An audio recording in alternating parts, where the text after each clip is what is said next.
Okay, great. Well, then we can just go ahead and get started. If you're just trickling in, please do just take a minute while we do some of the introductions in the beginning to fill up the pre-session survey. And then there'll be a post-session survey too, and that just kind of helps us compare a little bit of the before and after questions so we can make sure we're tailoring these webinars to the information that you all want to know. So welcome. While we're doing that and I'm introducing myself, I want you all to be introducing yourselves in the chat as well. My name is Sarah and I'm here from LISC, and I have a number of colleagues on the line as well who can introduce themselves. Let's see, yep, here we go. Selena, can I kick it over to you real quick? Sure. Hi, everyone. Thanks for joining. My name is Selena Pena, and I'm looking forward to this great conversation. Be ready to participate, be ready to think about your business, and also learn from our great friend and colleague, Lika, as she shares her journey. So I'm going to kick it over to Margot, who will be driving the car for us today. Thank you, Selena. Thank you, Sarah. Hi, everyone. So glad to have a great group of small business owners or aspiring small business owners on the line today for our conversation about increasing your earnings for you and your business. My name is Margot Slauson, and I'll be our facilitator today. A little bit of background. I have a number of years of experience working directly with small business owners as they launch and grow their businesses.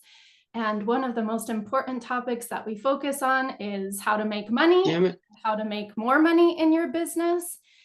So to join us in this conversation, I've invited a former client and friend of mine, Lika Torline, and she's going to be giving some really great hands-on experience, advice, and insights. So Lika, I'll kick it over to you to introduce yourself. Hi, everybody. Thank you all for having me.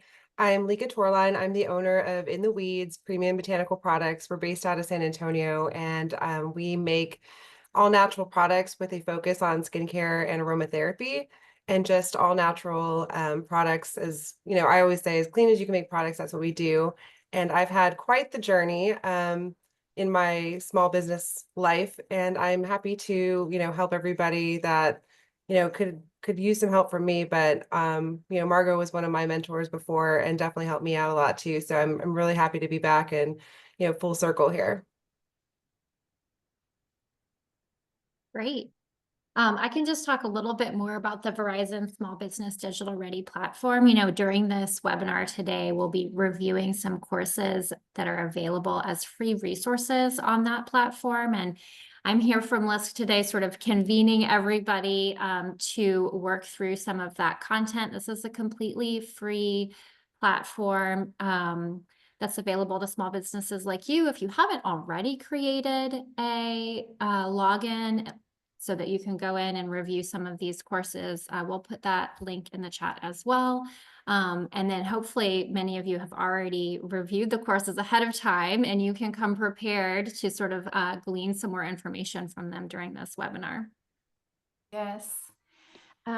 During this peer and expert learning series, we are piggybacking off of the courses that are within the Verizon Small Business Digital Ready platform. So today's topic, we're really focusing on their learning path that has everything to do with improving your profitability. So I just wanted to point this out for those of you that are interested in diving a little deeper into the topic that we discussed today. There's two courses. One is called Get Beyond Break Even, and the second one is called Calculating the Salary You Deserve. They're short courses, very interactive. They have some quizzes to kind of test your knowledge along the way. And what I like most about them is they come with what they call job aids, which are essentially worksheets that explain any kind of business terminology that's used. And they also have some self-assessments and some prompts to help you put the ideas that you learned into action. So throughout today's session, you'll hear us referencing those job aids and some of the course material from the Verizon Small Business Digital Ready platform. On December 10th, we will have our third and final session for the Pure and Expert Learning series, where we'll be talking about 2025 growth strategy essentials. We're going to drop that chat in the chat box. I'm sorry, the link in the chat box so you can register. That session's going to be on December 10th. And we did already complete our first session, but we're going to drop in the chat box the link if you're interested in viewing the recording.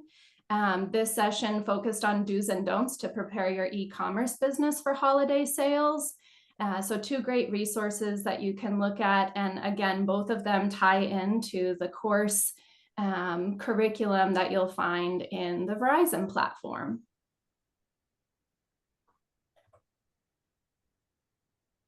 There's 2 more opportunities through that Verizon platform I'll tell you about real quick. They're cash grant opportunities for people who are using the platform. This is meant to maybe supplement some of the learning that you've gleaned from the resources in there and the courses that you've taken. If you've taken 2 courses, there's a grant opportunity that's open through the middle of December. For a $10,000 grant. On the screen right now, there's a little bit more information about how to register, take the 2 courses, and apply. And that's a great way to supplement, if you're learning about something like, a new website, maybe you can then apply for a grant and use some of that money to help build a new website, right? To just sort of like follow through with some of the learnings. The other opportunity, if you're already a big fan of the Verizon Small Business Digital Ready platform and you've been using it, this isn't your first time hearing about it, there's a $25,000 grant opportunity that actually closes on Friday. It's a little bit of a bigger grant. It's for what they're calling super fans. If you've been using the platform, if you've taken 4 or 5 courses or more, you can apply. They're also throwing in Super Bowl tickets to the winner. So, they're kind of tying into the super fan language there. And there's more information there too about how to apply if you're interested in that. Awesome. Thanks so much, Sarah, for walking us through those grant opportunities. And now let's get started on today's presentation. So again, our topic is all about increasing your earnings for you as the owner and for your business. Before we get into the meat of today's presentation, I wanted to start just by previewing a few key terms that we'll be touching on throughout today's presentation. These actually are referenced in the Verizon Digital Ready platform and the profitability courses. But just a quick overview for those of you that might be new to this topic, or for those of you that maybe just need a quick refresh. You'll hear us talking a lot about costs. And so we're going to talk about all of the expenses that go into operating your business possible. And you'll hear us break down 2 different types of costs. We'll talk about fixed costs or overhead costs. These are any of the operating expenses that you incur that stay the same from month to month. So think of things like perhaps the rent for your storefront, or maybe your website maintenance. And then we're also going to talk about variable costs or your direct costs. And those are the costs that are tied directly into producing the product or the service that you sell. And those are going to fluctuate on a monthly basis depending on how many sales you're making. You'll hear us reference price. So when we talk about price, we're talking about the amount that you're charging to your customers for the product or service that you sell. And then, of course, we're going to talk about different levels of profitability. So with that, we have to use the term break-even point, which in a nutshell is basically the point at your business in which your sales revenue is able to cover all of your expenses. And then beyond that, we'll take a look at profit margins. We're going to talk about your gross profit. We're going to talk about your operating profit, and we'll talk about net profit. So we will share this presentation with you all in our Slack channel that we're going to be inviting you to join after today's session. And then again, you can also visit the Verizon portal that breaks down these concepts both in a worksheet as well as in the video courses. All right, so at this point, I'd love to invite Lika to the mic with us. Now that we have some of our jargon nailed down, I've invited Lika to this conversation to kind of walk us through her journey in increasing profits in her business. And when we talked about, what's the best way to frame this conversation? What are the key points that we want to touch on? We thought it would be really important to begin with actually knowing your financial position in your business. So Lika, if you could just share with us how you started tracking your finances when you first started your business, what that was like, tools you used, and how that's evolved over time. Well, it's been quite a journey to say the least. I was in the restaurant business for a long time, slash in the weeds. But when I first started at farmers markets and just selling there, I had a little, sales ticket like the waitresses, or waiters write down their orders. And that's the basic how I started.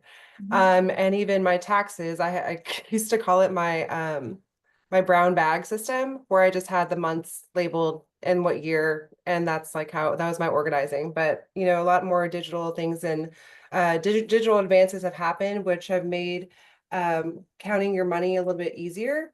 And for me, it was really easy to put into my Square sales and start seeing repetitive numbers. And it took a little bit of time for that to happen, where you start seeing your patterns, or that's when people start recognizing their slow seasons or their busy seasons.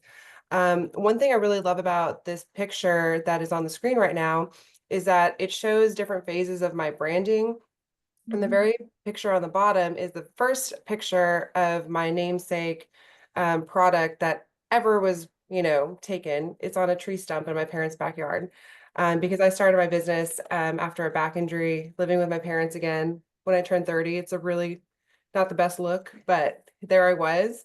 And the way I priced that jar at the beginning was, based on, just guessing how much I needed to sell it for to make that back so I can make another batch. So the way I look at product selling is that you're going to have your base cost, and then you have to multiply that so that you cover all your expenses, cover your, yourself, your team, and things like that. But the same product that I sold in the first picture, I sold it for $12. As time went on and packaging improved and we have labels and things like that, doll face, the same product that's to the right, same recipe, is now sold for 30. And when people really like a product, they will pay, what they you should get paid for it. But to start off, Margot was actually one of my mentors years and years ago, about 7 or 8 years ago, and really helped me break down, after I'd made this batch, I already had the batches, but I wasn't really pricing them right, because I would just make the batch and then, well, how many batches, how many products do we get out of that one batch? And what are we spending on the ingredients to make that batch?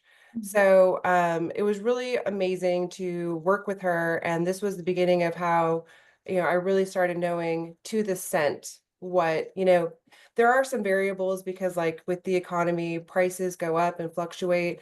What we were talking about earlier, some of your fixed costs and some of your variable costs. And a lot of my ingredients are variable costs with the economy and how they fluctuate. So that's something that you need to keep an eye on. Usually if it's not too much, but to do the ballpark breakdown of how many, all the ingredients to the cents, and then getting that price, and then you want to multiply that price so that you can sustain your business. I always feel really badly for other artisans that are maybe in the jewelry industry, where they don't pay themselves the hours that it takes to create something, and costing or putting a price to that time is really important. People not valuing time is one of my personal pet peeves, but time is important. It's something that you don't get back, and it is an investment. Time is a huge investment that should be considered when you're doing your service or your product. Yeah. I do sell a product, so it's a little bit different than if you offered a service, but time is very important. And, a massage therapist might make money during that massage, but the promoting, the advertising, the space, the room, there's definitely lots of variables that would be need to be considered as well. Definitely.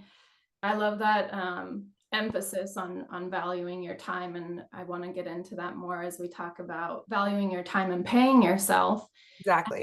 You talked about, starting in the beginning with a lot of manual tracking, starting with pen and paper, then progressing to some spreadsheets. And then I know you mentioned a tool that you used when Square first came out, and then bringing on your first accountant into your business that you work with. Can you talk a little more about how you work with your accountant and how often you're reviewing your financials? So I review, one of the things I should have mentioned too as well, when you're starting your business, it is really important to get a separate bank account for your business expenses. You can guesstimate how much, but when you're really guesstimating, it's such a risky thing because you really don't know. Being able to completely separate, I have one card that is just for in the weeds. I have one credit card that is just for in the weeds. Then I have personal credit cards and my personal checking account as well. But being able to see that and separate is really, really important. It's very easy to do if you think about overall instead of going through your bank statements, all the time. But to answer your question, I check my bank account every day. And in this day and age, there are so many people scamming bank accounts. I actually usually get my cards compromised once or twice a year. So I'm constantly on top of my bank statements. Sometimes the banks don't catch something. It's very important. There are predators out there that will, financial predators that will try to, get the little guy. But Yeah. it's important to be on top of your bank statements every day. But as far as like QuickBooks, which I found is really easy, QuickBooks, I still use the online version. It's about $30 a month, and everything goes into that. Everything's linked into that QuickBooks. So you can start creating tools, and this is something that my CPA taught me was that you can make little rules. So here our energy bill is through CPS. So CPS is always the same rule. So once you get into it, it becomes so self-sufficient that, when my CPA saw my QuickBooks, on my most recent taxes, he was actually kind of like, well, this is already like kind of ready to go. And when you're on top of it, it makes it easier for you to realize where your money's going. And then you can categorize things and start seeing where am I spending too much money or not?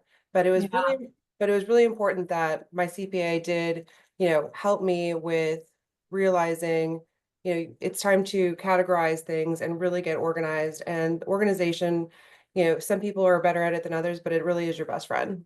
Yes.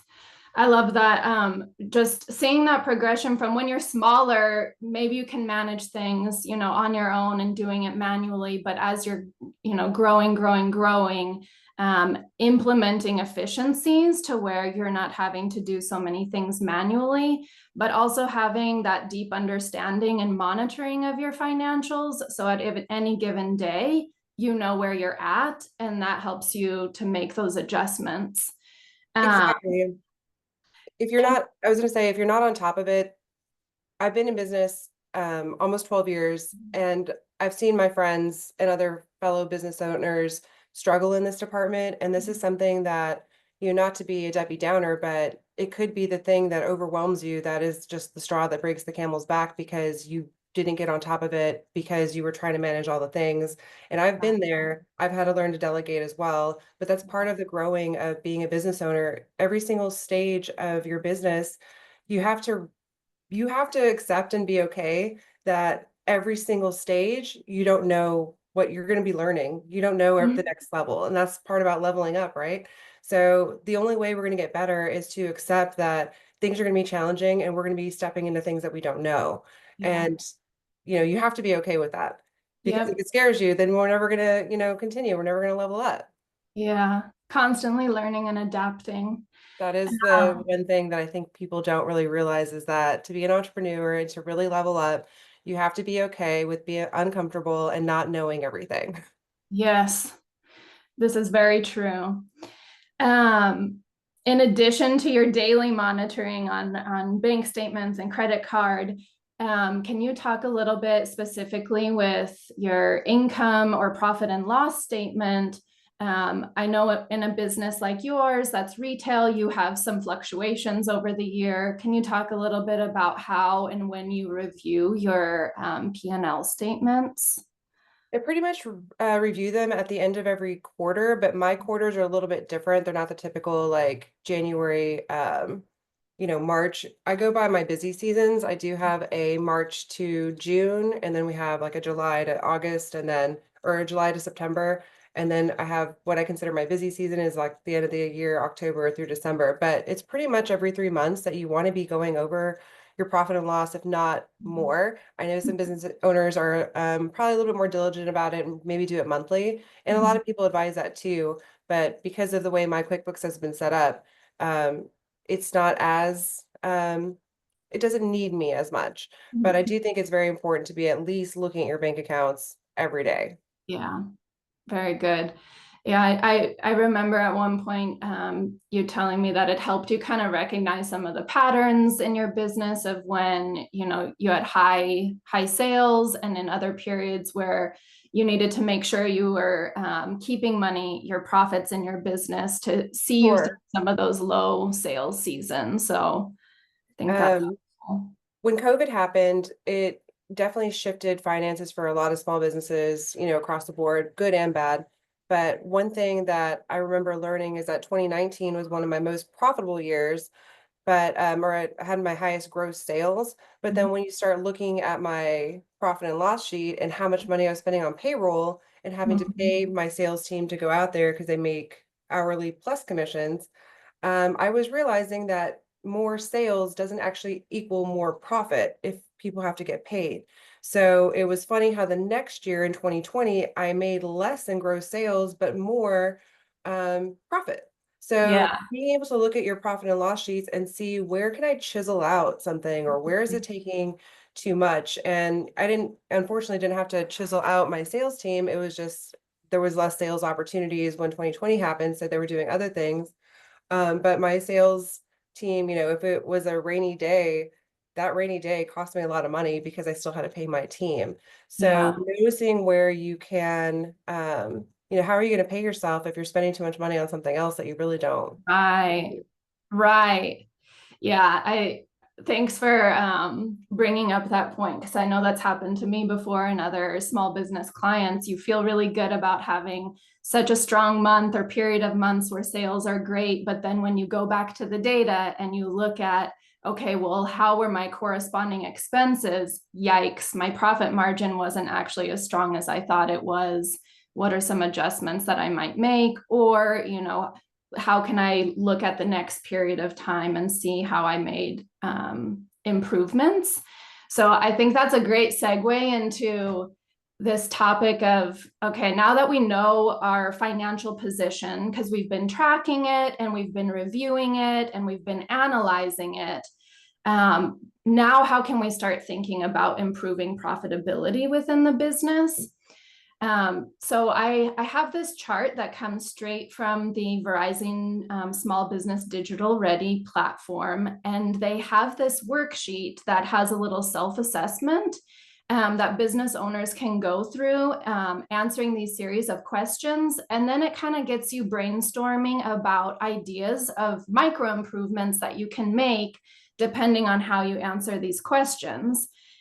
So Lika, you and I briefly did this exercise, but just, kind of going back to in the weeds at any given point in time. So if you could touch on some of the improvements that you've made to increase profitability in your business, which one or two of these really jumped out to you as being impactful?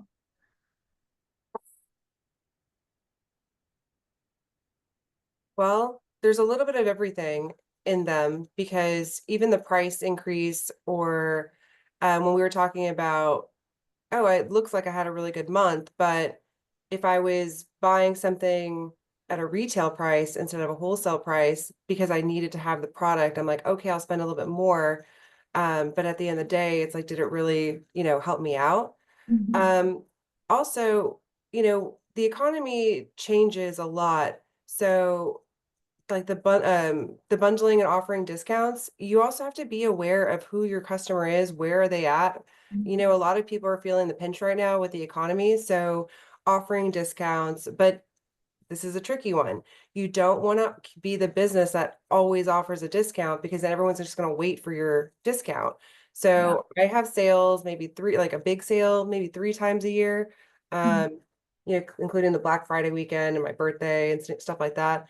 But I would say you're offering your discounts is also, and it's also with customer loyalty too. You want to take care of the people that keep on coming back and offer them, a little treat or something extra with their sale. But then it was always a shocker to me when, I started selling doll face at such a lower price and then what it sells for now.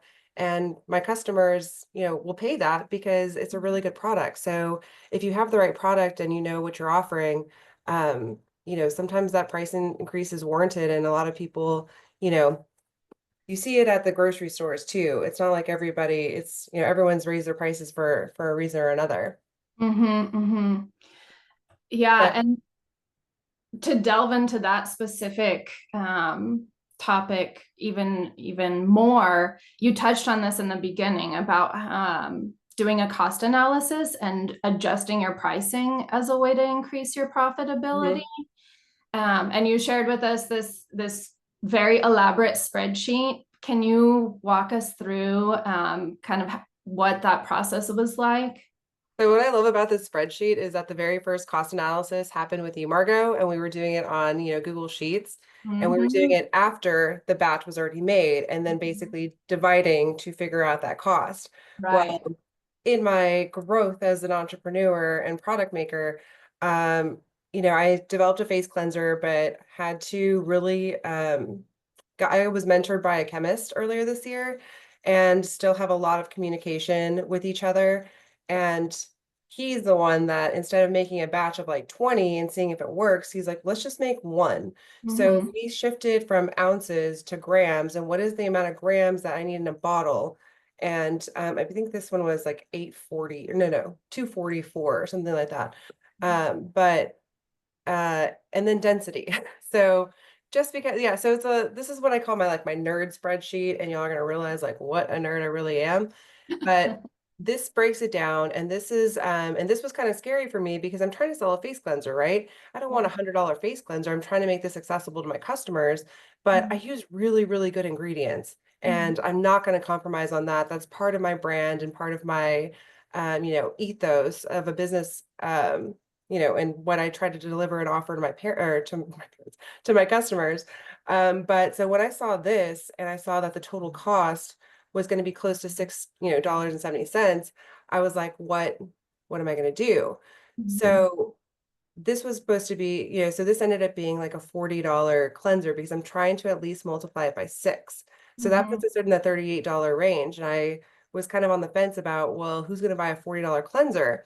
Yeah. But then I was advised, what if we had the $40 cleanser be the value cleanser because it's larger, and then we did a half-size bottle that is actually really popular and sold that one for 25. So on this one, on the spreadsheet, as you can see, that 670 is kind of a scary number when you're looking at the cost of a good as is, and that's because I buy in bulk too. So how can I get it any lower? And my strategy to do that was basically provide a smaller bottle with, a price that wasn't as as much of a sticker shock. Yes. So, but yeah, it was really helpful because with this test batch, this was the first time that I wasn't spending as much money test batches, and especially, okay, I went through like 30 test batches of this cleanser. I was about to pull my hair out. But I'm so glad that it ended up the way it did because it's an amazing product. My customers are loving it, and I'm glad that I can offer this finally to them. But, this cost analysis was really, really important and eye-opening to me because I've saved so much money by only making one bottle at a time. Granted, I have like 30 single bottles and they're all numbered like number 27 or, what test batch number it is. But, Sure. I'd rather have spent 30 bottles and 30 test batches than, 600 bottles because I did 20 bottles every test batch or something like that. But Yep.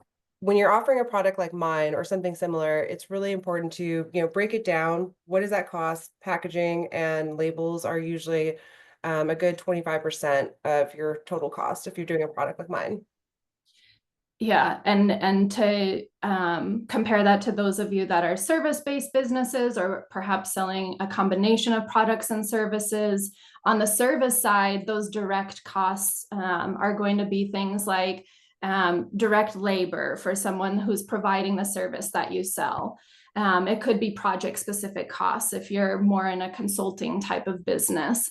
But using that same formula of understanding what are the direct costs involved with providing my service, same as you would with a product, and then understanding, as Lika made mention, you want to make sure that that profit margin on a single unit of your product or service is strong enough to be able to cover what comes next, which is all of your overhead expenses. And so, Lika, I know you made mention of this, but if you could tell us a little bit about some of the overhead costs involved in your business and how you're kind of monitoring those and what your desired profit margin is that you strive towards. Some of my overhead costs, so I live in a live work unit, which is really cool, where I live upstairs and my business is downstairs. So that is been a blessing for me. I've been here for a really long time, but 80% of my rent is a tax write-off. I also have all my cost of goods, and I want to say we're close to like 60 products, because we have candles and skincare products as well and all the different scents. And then, though it's a variable expense, I do have, an employee that comes in and she is my candle maker. And so some days she comes in maybe a little bit, like this week, she came in an extra day yesterday. So, but for the most part, I know how much daily, she's getting paid. Right. So that's another expense as well. We also have lots of pop-ups. There's vendor fees. It costs money to make money sometimes. Trying to just go over the list of things that I'm like, it's funny how fast money comes and goes when you're in a business, but that's the name of the game. Yep. No, that's helpful to understand. So, looking at the operating expenses that roughly stay the same, but knowing that there's some tactics that you can make to either adjust those or negotiate or eliminate, so that profit margin is stronger. And just to kind of wrap up this one way of increasing profitability through making adjustments to your costs and to your prices, I like this chart because it kind of breaks down that there's different levels of profit margins, right? So looking at your direct costs, what's your gross profit margin? Then taking into account all of those fixed costs to say what's your operating profit. And then still as a business, you have other expenses like taxes and interest to get to that final bottom line net profit number. So we're going to share some resources in the chat box. They're also going to be on our Slack channel that give kind of a breakdown of cost of goods sold analysis that we just covered with Lika.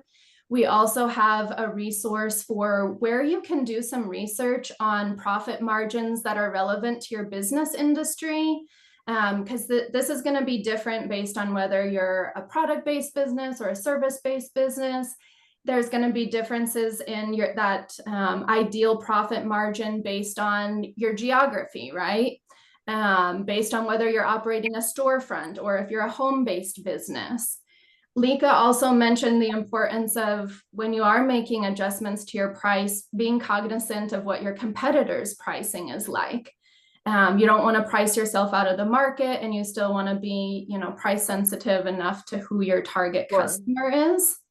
So there's lots of layers that go into this, but I Thank you, Lika, for sharing an example straight from your business of how you sat down, you crunched the numbers. It was eye-opening to see how much it was costing you just to produce it. And then knowing that you still had all of these, overhead or operating expenses that you have to take care of just to pay your bills. And how do you get to that point where you're getting beyond break even and actually, making a profit? Because everyone gets paid before I do. Because I have 2 girls on payroll, but I also have several contract laborers. So, Right. and you want to delegate, they say, so one saying that somebody told me, because one of the, it's really hard, I guess, when you become a solopreneur and you're trying to expand, is that you're so used to doing everything on your own, but you're never going to get anywhere if you're doing it all. And so delegating is really important. And somebody told me if they can do it 80% as good as you can, that's pretty good. Don't expect them to be at 100, but when I'm hiring somebody in the office, I want them to be like, I call them a freak in the spreadsheets. I want them to be so good at spreadsheets, and spreadsheets is a way of communication, but I want to hire people that are better than how I would do it. Yeah. So that's important too, because that time to figure it out, you should just pay somebody to do it, if you have the resources. Yeah. But that's how part of leveling up is delegating to other people, because I know that I wouldn't be able to do all of this on my own for sure. Absolutely. Well, I'd like to draw everyone's attention to the screen and to the chat box. We actually have a poll that we'd like to have everyone respond to. We want to get your input on what tactics you all have used in your own businesses to help increase your profits. So we touched a lot on the cost analysis and on adjusting pricing, but there's some other options in here. So as you pull up your phone to scan the QR code or go to the link in the chat, I'm going to transition over our screen to share our results.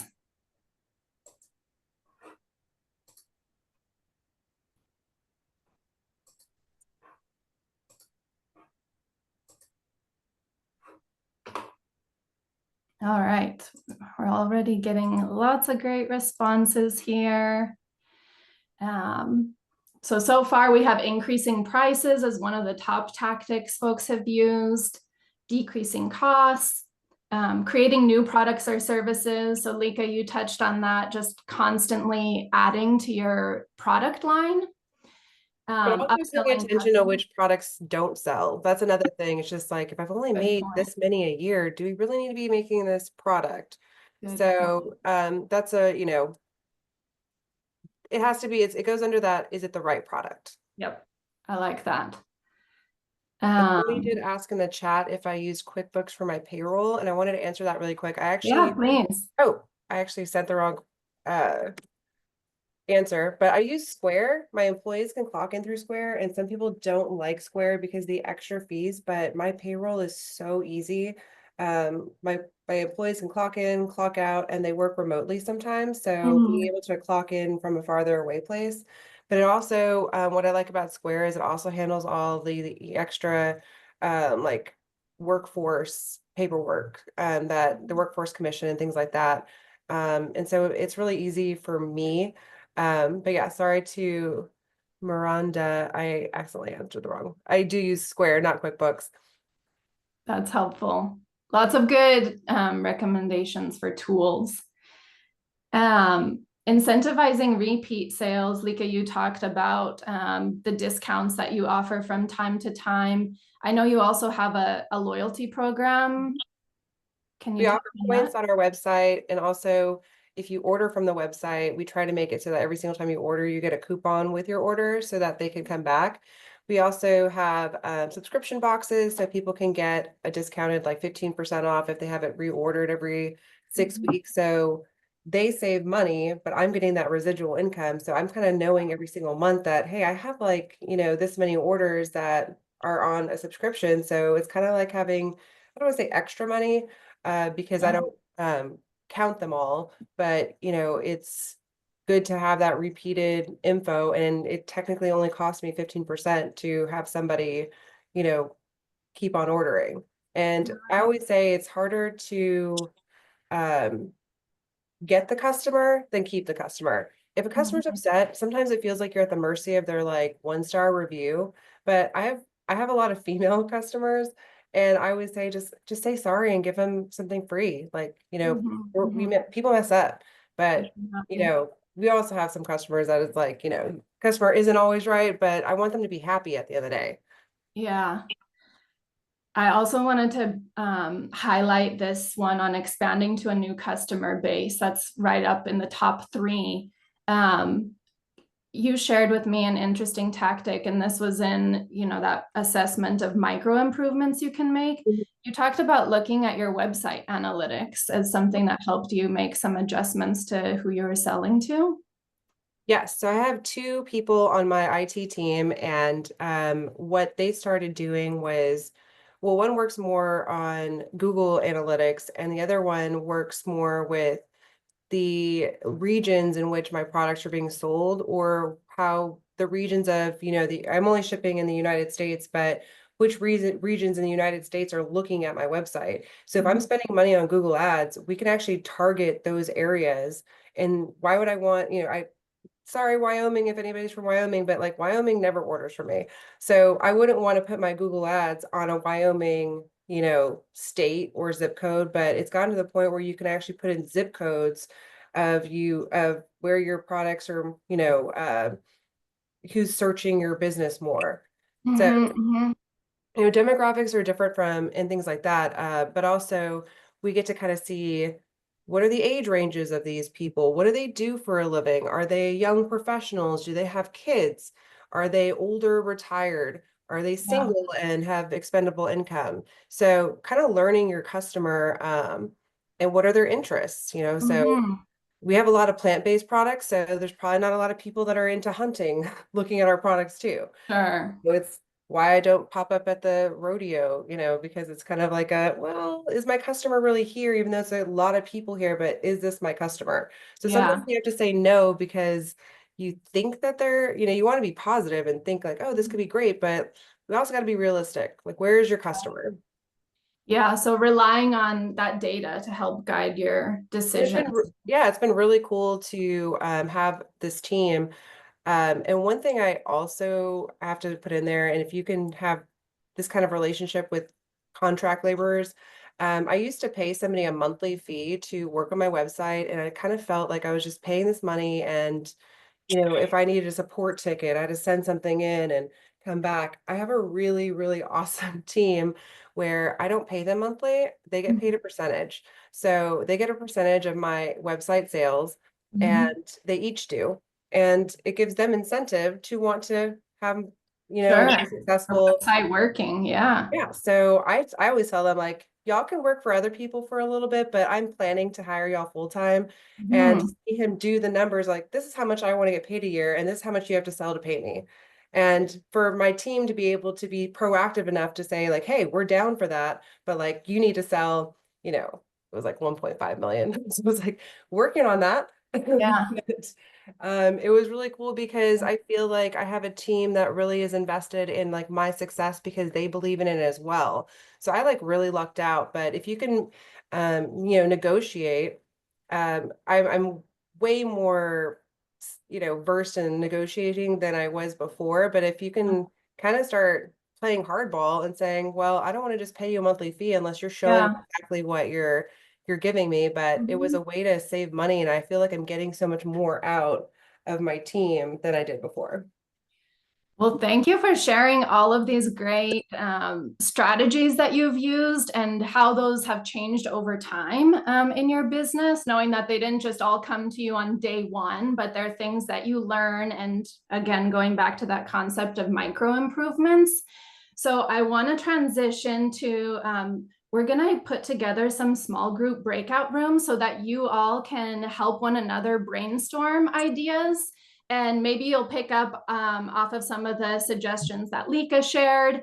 Maybe you'll go back to that poll question and think of some of those tactics that might apply to your group discussion. But basically what we're going to do is send everyone into a breakout room. There will be 4 people in your group. And within your group of 4, we want one person to volunteer to share about their business. And so we have some prompts for the volunteer to answer so that the other 3 people get to learn, what is the product or service that you sell. If you're a business like Lika, where you have many different products, for the purpose of this exercise, focus on just one product or one service. Tell your group briefly about who your target customer is, where you currently sell. So are you selling primarily online? Is it brick and mortar? Is it through an online marketplace? And then just a top challenge or limitation that you feel you have when making a profit. So that one person has 2 minutes to share with the group. And then everyone is going to have 2 minutes in silence to just brainstorm and generate 5 ideas that could help the volunteer to increase their profit. And then we're going to give 5 minutes so that everyone in your group gets an opportunity to share their top 2 unique suggestions. So if the person before me says one of the suggestions I already had, I'm going to share a different one. We're going to be broadcasting messages into your group to help keep on time. So I'll send a message saying, okay, 2 minutes is up for the volunteer to share. Now let's move to silent brainstorming. I'll send you another message to say, okay, now it's time to share as a group. And then we're going to share in the chat box a link to a Google Sheet that if you forget the prompts or instructions, we have this Google Doc that will guide you through. So when you click on the link, you're just going to select make a copy, and it's going to open up for those that are on their desktop. If you're on your phone, don't worry. Just please make sure to unmute your line when you're sharing. But if you are on a computer, this would be a great time to share your camera. If you're on your desktop, it might be helpful to have this Google document to guide you through. Are there any questions on the small group breakout before Selena puts us into our rooms?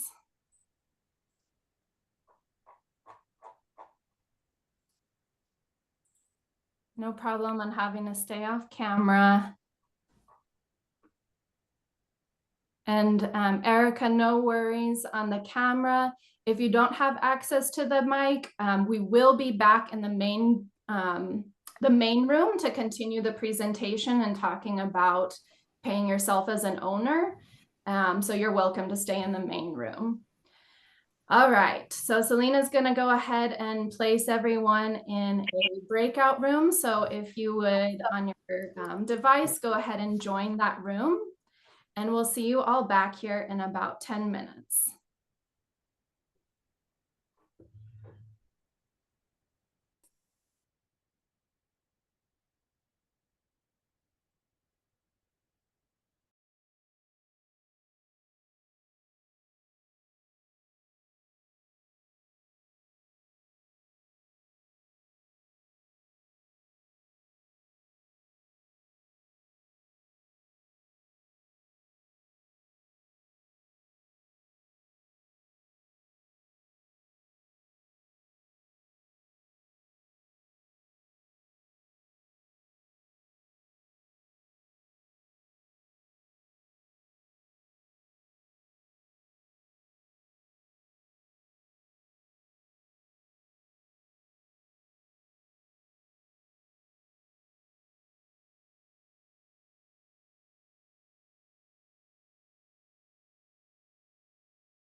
Nothing.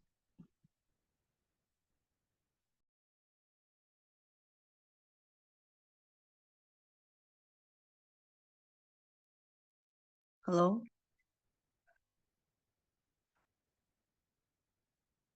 Hello. Yes, hi. Hi. Can you hear us okay, Agnes? Yes. Okay, I couldn't hear nothing. Let me see what breakout room. Were you gonna join one of the breakout rooms?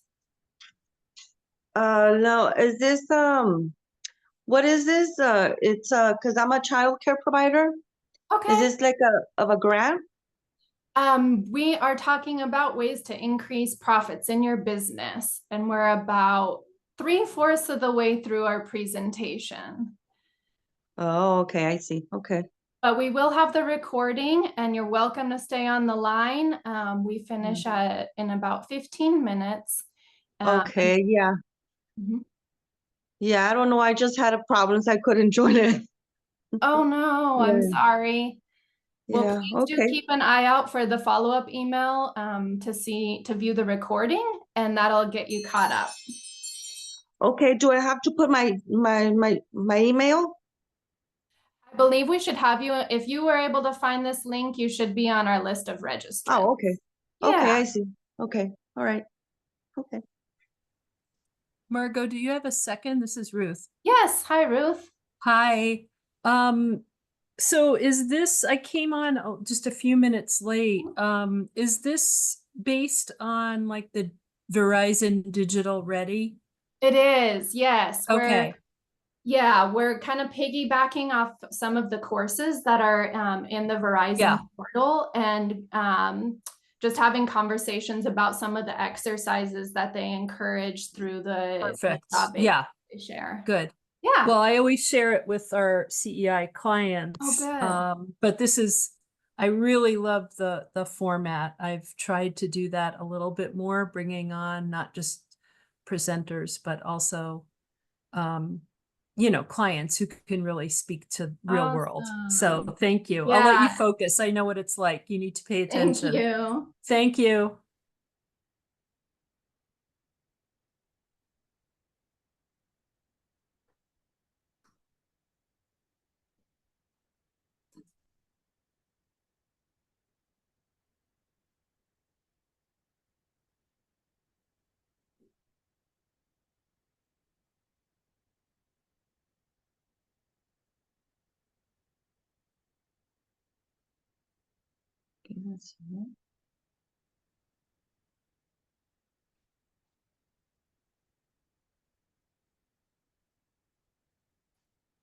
We have about 3 minutes left, and I just broadcast them to share their ideas if they're not already. Great. Awesome.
Okay, we're down to 1 minute to bring everyone back.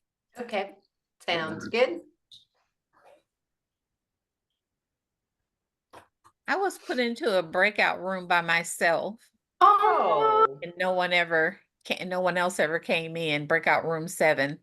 So if we do any So other sorry. activities, That yeah, is gonna be our first and last breakout room. Sorry that Okay. that happened. that's okay. We're bringing everyone back now, so you won't be alone. I think there was a couple other that were alone. like Esteban.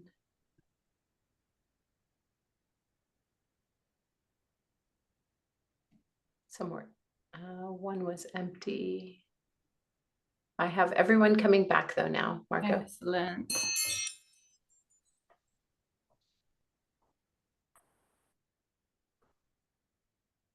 Welcome back, everyone. I hope you had a good brainstorm within your groups. Okay, I see. Some folks are still chatting away.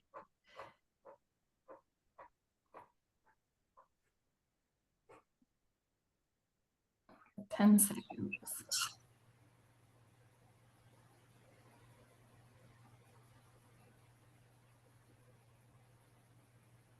There we go.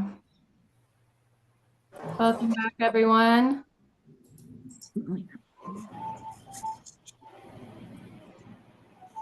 Well, I hope you had some good discussions within your groups. Apologies if some of the group sizes were smaller than expected, or if you got left by yourself. Our apologies. That's sometimes the nature of what happens with the pre-assigned, not pre-assigned, but randomly assigned rooms. We're going to move to the last stage of our presentation today, which I imagine is why many of you opted in to join this workshop, is learning about how to pay yourself as a business owner. So I hope that you can take away some of the ideas that were discussed in your group about how to increase profits first in your business, because that's certainly step one in being able to have the money to pay yourself as a business owner. And now I'd love to bring Lika back to share with us about this journey of, over the past 12 plus years, how she's gotten to the stage of being able to pay herself as a business owner. And I love these photos because these represent pictures of Lika actually getting to spend money on herself instead of on her other baby, which is her business. So Lika, I'd love to hear from you just how you came to that point of being able to pay yourself consistently. Yeah, thank you. I do love the ink. So when I do have a little extra money, you can find me at a tattoo shop. How did I get to this point? So first, I would say sit down, write down all your monthly expenses, whether they're personal, business, start separating them. Two, that'll help you figure out how much you need to make to get to that break-even point. There are different seasons of the year, like I mentioned, where I have slower or more traffic, financially. So I always say, like, we're saving our nuts, like a little squirrel, like save our nuts over the winter for the spring, where the January, February is those slower months. So being able to calculate how much money you need. And what I did was I did it over a yearly, because I have such inconsistent months. So that way you kind of get an average of how much you pay yourself monthly. And that is, I just started adding that as it's another expense. So I have to make this to get paid. I remember the very first summer I moved here, I was living by myself and it was August and I had $25 left after all the bills were paid and I was out of dog food. So I have been there. I have been broker than I've ever been. And, it's all part of the learning adjustment, but figuring out money, how much do you want to get paid? But I also look at how much you want to get paid as being part of that expense. I always say everyone gets paid before I do, but it is important that I get paid because I'm not in the, you know, I'm not in the dream of working for free. And I don't think anybody else here is either. But as an entrepreneur, you are going to have to put in that time. That's sweat equity at the beginning of your business. But I'm hoping that these little tips can help you, advance to the point where you can pay yourself. I am not married. I don't have any kids. In the Weeds is my baby, but I've been, I had to learn how to take care of myself because nobody else does. Oh, you're muted. Thank you for sharing that, Lika. I know there's been lots of sacrifices that you've had to make along the way. And I think, I would say, well, if it was easy, everyone would do it, right? That's So right. That's right. Being here and taking kind of that, the resources and the accountability of just trying to grow is already a great first step. Yes. And to that end, I encourage everyone to log into the Verizon Small Business Digital Ready platform. And in that profitability learning path, there's a whole course on calculating your pay as a business owner and being able to pay yourself the salary you deserve. So they've touched on some of the things that Lika shared, is just knowing your personal budget first and foremost. What are, the absolute expenses that you have in your life, putting that together. We have an example here of just some of the common personal expenses you may have. And Lika made that great point that she factors those in so that she knows her business needs to make at least X dollar amount in revenue to be able to cover both the business expenses and her personal expenses. And then understanding that, depending on the nature of your business, there's going to be some fluctuations in your revenue from month to month. It may not be stable and consistent every month, but knowing that in those months where your net income is significantly higher, you're left with a choice. Do I reinvest that into my business, or do I take that out to be able to cover some of the big ticket purchases that I might have on the personal side, or maybe some of my personal savings goals that I have? So I think, weighing those decisions is always important. And Lika said, in the beginning years, there might be a lot more of the Yes. Yeah. There might be a lot more times when that money just continues going into the business rather than being pulled out of it. But it is really important that you're taking care of yourself as the owner, because without you, the business ceases to exist, right? Exactly. I'd love to hear in the chat box from our audience about the ways that you all pay yourself as a business owner. There's a really great worksheet within the Verizon Digital Ready course where it kind of helps guide you through how to pay yourself based on things like, what is your business structure? And based on your business structure, are you going to be paying yourself by taking an owner's draw, or are you going to be able to pay yourself as a salaried employee of the company? It'll also help you think through some considerations of, how often am I going to pay myself? What is the form of payment that I'm going to be using? And these are also great questions to walk through with your accountant or your CPA or a business advisor that you might lean on. We would also really like to encourage everyone's detailed questions on this topic in our Slack channel. So after today's workshop, everyone's going to receive an invitation to join a platform called Slack. It's a group messaging forum, and we're going to have Robert Garcia. He is a CPA, and he's going to be available to answer any specific questions you all have around paying yourself as a business owner, reviewing your business financial statements. Maybe it's just understanding some nuances of financial statements. Perhaps you have some burning questions around business taxes. So we've invited Robert as our accounting expert to join our Slack channel so that he can help address some of the questions that you guys might have that we're not able to get to today. And then I also wanted to draw everyone's attention to the chat box for the registration link for our final session. We're going to be covering 2025 growth strategies. So this is a great way that if there's some learnings that you have in here about tactics or goals that you have for increasing your profits in 2025, in December, we're going to teach you some tools and techniques for setting goals and how to put those goals into action. And then we also want to make sure that everyone has access to joining the Verizon Small Business Digital Ready platform. Again, at the beginning of our call, Sarah shared 2 really great grant opportunities that are coming up. One of those grants, the deadline is this Friday, and another one, the deadline is December 13th. So don't miss out on that. And because we do have a few minutes, I wanted to open up for any questions. Selena, you've been diligently monitoring our chat box. Are there any questions that we want to pull out or final thoughts? For me, Margot, we haven't had too many, and I'm hoping people are excited that they were able to connect with others. It sounds like that.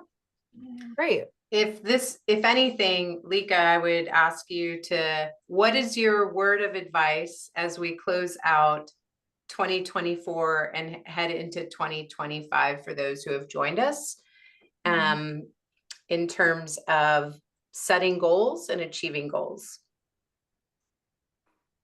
Good question. I would say it would be kind of close to, I kind of touched on it earlier about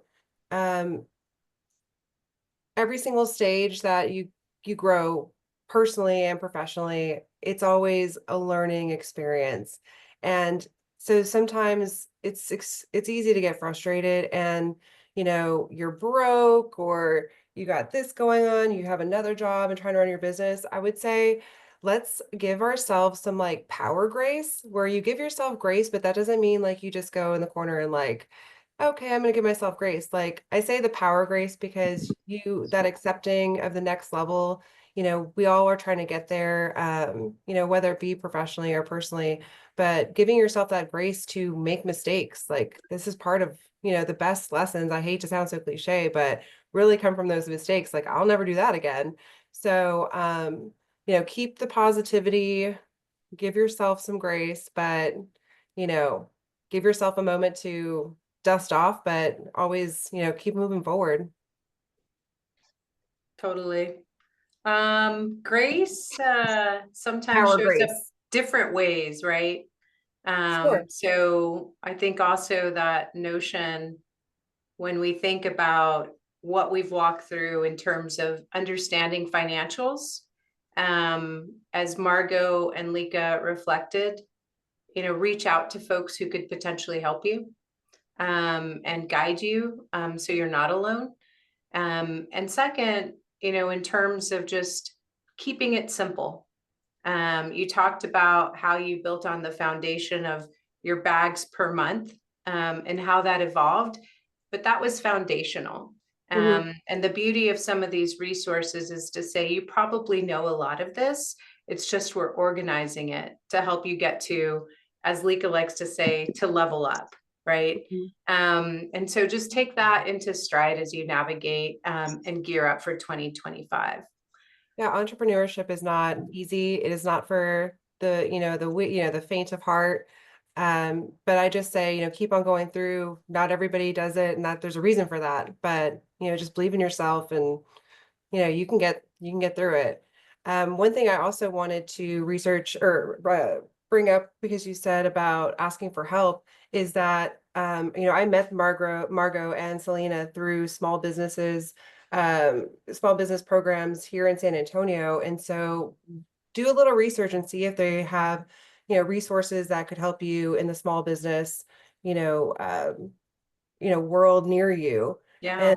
And I've also competed in grant programs and pitching contests. So I've won a lot of money in the over 10 years of grants and things like that. Some of them I had to compete for them. Some of them were just applications, but you know, money is out there.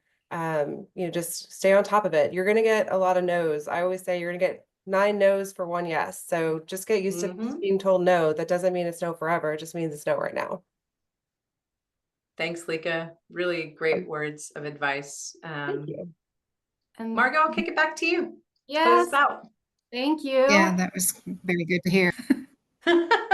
We appreciate the motivation, Lika, and we'd love to see you all on the Slack channel. I did share a second link in case, I know some of you, it was prompting you for a code. So please try the second link that I shared that starts with join.